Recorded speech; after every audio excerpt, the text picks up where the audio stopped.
आज आपण अतिशय पौष्टिक आणि एकदम सोपी जवसाची चटणी करणार आहोत.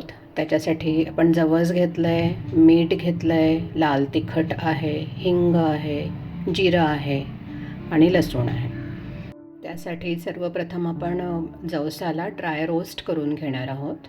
आणि ड्राय रोस्ट करत असताना फ्लेम अगदी कमी ठेवायची. सिमवर व्यवस्थित आपण त्याला रोस्ट करून घेणार आहोत, भाजून घेणार आहोत. आणि छान खरपूस असं भाजून घेतल्यानंतर त्याला गार होऊ द्यायचं. आणि गार झाल्यानंतर त्याला आपण मिक्सरच्या भांड्यामध्ये घेऊयात.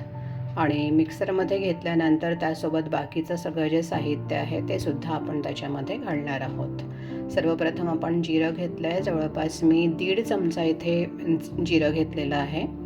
जिरं घेतल्यानंतर आपण मीठ घेणार आहोत. मीठ आपण चवीप्रमाणे घेणार आहोत.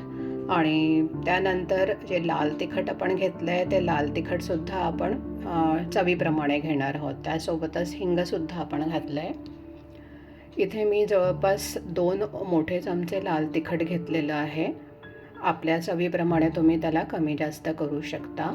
आणि लसूणसुद्धा घातलेला आहे. इथे मी जवळपास 15 ते 20 पाकळ्या लसणाच्या घातल्या आहेत.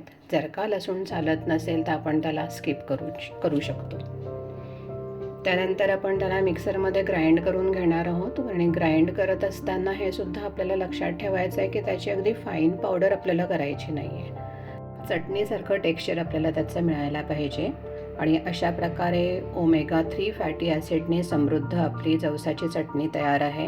या चटणीला आपण एअरटाईट कंटेनरमध्ये जवळपास 1 महिनासुद्धा स्टोअर करून ठेवू शकतो. आणि दररोजच्या जेवणामध्ये आपण त्याचा समावेश करू शकतो. अशा प्रकारे ही चटणी नक्की करून बघा. अगदी सोपी आहे.